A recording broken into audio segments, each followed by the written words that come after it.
Hey, what's up guys? Sorry, I just woke up. It's kind of early for once. Today we're going to be throwing fiberglass on this bad boy. Ignore my working space, it's very non-professional. But I cut a bunch of these and I'm just going to layer them on. Because of how thick fiberglass this is, it should get rid of all the not imperfections, but like the giant dips and stuff in the flare. So it'll be a smoothish flare that I can then sand. And I'm hoping I can at least pull off like one mold off of this flare today and put it on the car. Not like put on, like mold it to the car, but just put on. Basically, I'm gonna be, once this is like ready-ish, I'm gonna be putting tin foil over it to prevent it from sticking, and then putting the exact same fiberglass with resin on top, and then pulling it, and then that'll just be a thin piece instead of thick foam. And before I start, I just wanted to clear up some things. So like, yeah, I'm kind of doing this for SEMA, but I'm just doing this because I want to do it for myself. Quite honestly, I wasted so much money buying that first original kit. I wish I just started building my own kit originally. I just didn't think I could do it, but at this point, I don't really care. It's going to be kind of frustrating, but I can do it. I know that. Plus, I can make back some of the money with my stress by selling the kit, which I would sell it for like way cheaper than anyone else. I know Waker's going to be selling it for like $4,000. I know the California dude's going to be selling it for $8,000. I'll sell it for like $2,000 because I don't really care. I'm not greedy. For all of you saying about 3D printing, yes, that's a great idea. First, there's not really many 3D printing machines that are big enough. But actually what professionals use is they do 3D design and render in CAD the car and the parts individually to real life spec. Then there's something called mil-spec foam, and it's very, very fine foam. And you get like a block of it, you put it in a CNC machine, and the CNC machine cuts out the part. And then from that foam, you make a mold off of it, and then you can make parts. And it's very easy to be symmetrical that way, because CNC and everything like that. And then one last thing is the Need for Speed Most Wanted plate got approved. In New Jersey, you can make plates, like, well, not make them, but you can get vanity plates. I'm not sure which one. Yeah, there we go. This is my old Subaru plate, STIJK. This was for my Subaru because it was a WX STIJK. And it's like $50 a year to have them, the custom plates. But I did get approved for nfsmw, so that's what it's going to say here. Same exact yellow and everything, but I think it's kind of cool because, I don't know, it's a Need for Speed car.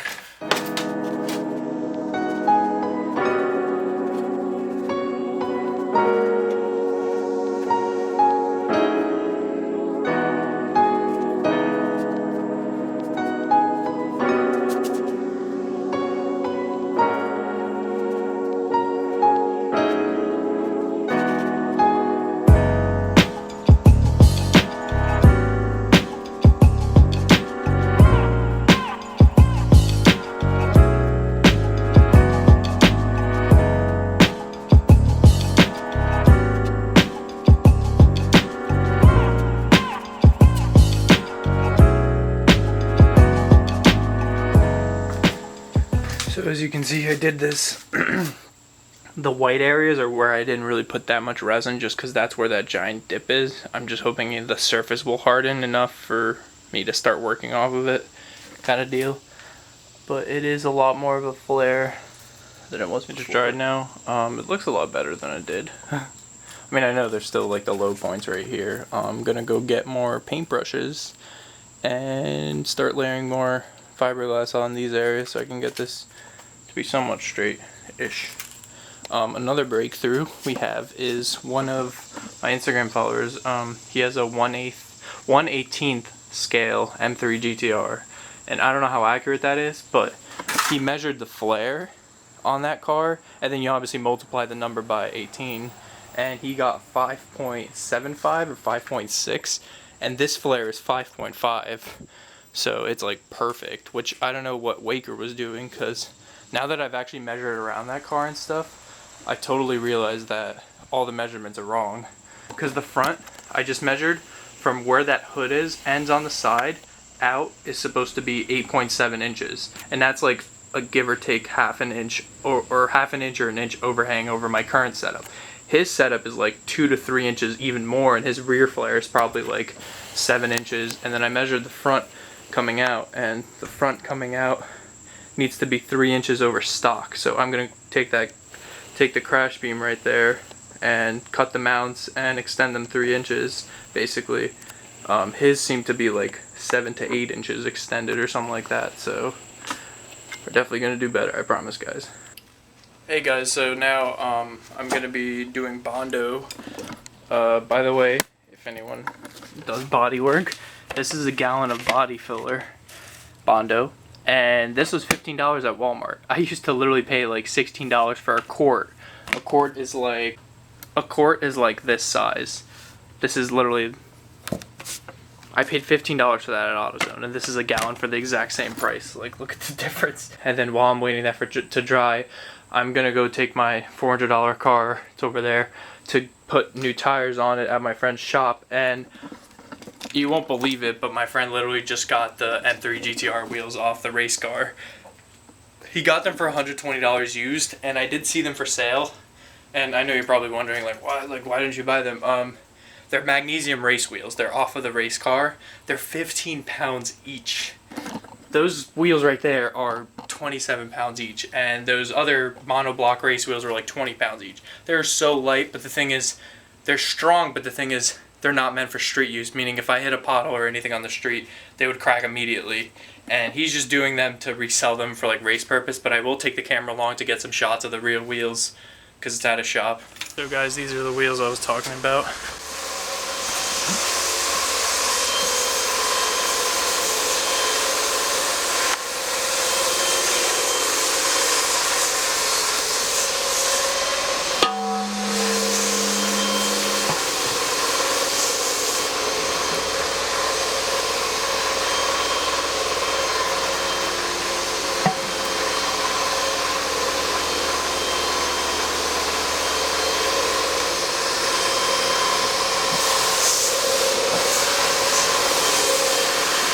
These things are 15 pounds each.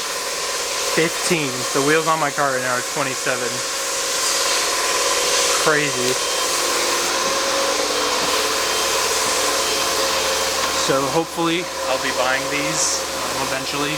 He's going to be making custom center adapters that are made for BMW, and these have like their own little studs.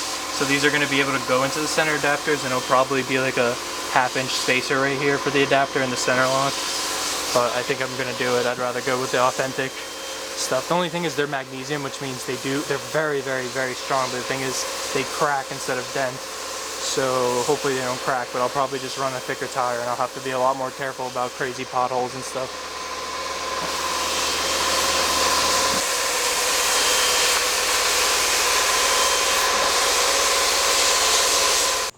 So guys, I'm back. Ignore this for a second. He is going to be making like center lock adapters for those things, like I said, BMW spec. He's not making it for me, but there's a very good chance I might buy it down the road. If not, not really a bad thing, because like I said, I can get them made by a company, so it doesn't bother me too much. The real ones are very expensive. They're not actually expensive. He got them for $120 a piece. He's going to be sandblasting them and refinishing them in silver. But anyways, onto the flare.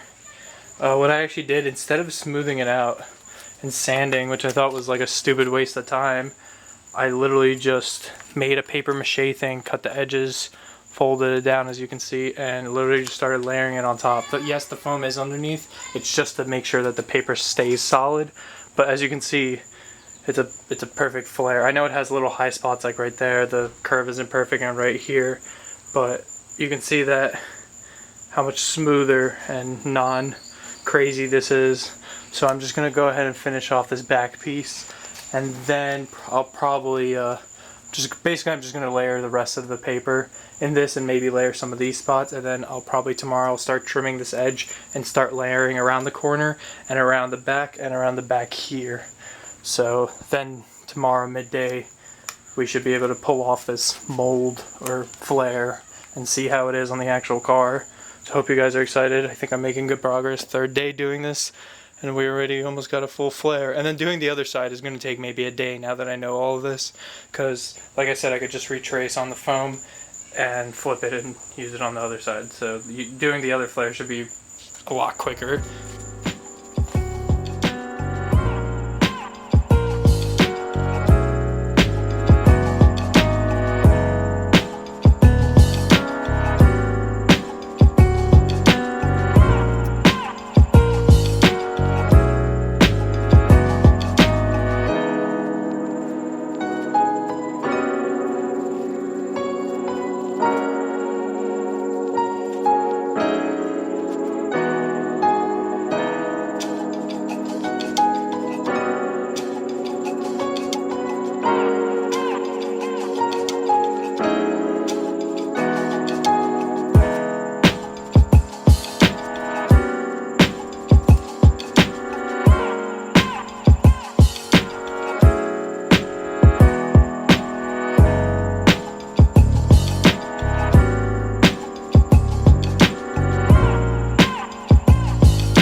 that's going to be it for today, guys. Hopefully you guys like those wheels.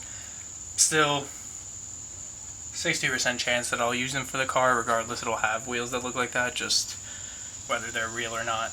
I think it was really cool to see like real, like the wheels off of the real race car. It's kind of like, I don't want to say nostalgic, because I was like, I don't know, like 5 years old when the race car raced. Here's the flare. As you can see, this is kind of a mold, but I kind of can also put this on the car after some sanding on the surface. But either way, this is good. I'm just going to need to trim this in that corner. As you can see, there's excess overhang. And then just tomorrow morning do this, the edge, and like I said, the insides, and then it'll be ready to pull off, and then I can kind of mount it, or kind of mount it, I don't know, whatever. Yeah. So I'll see you guys tomorrow.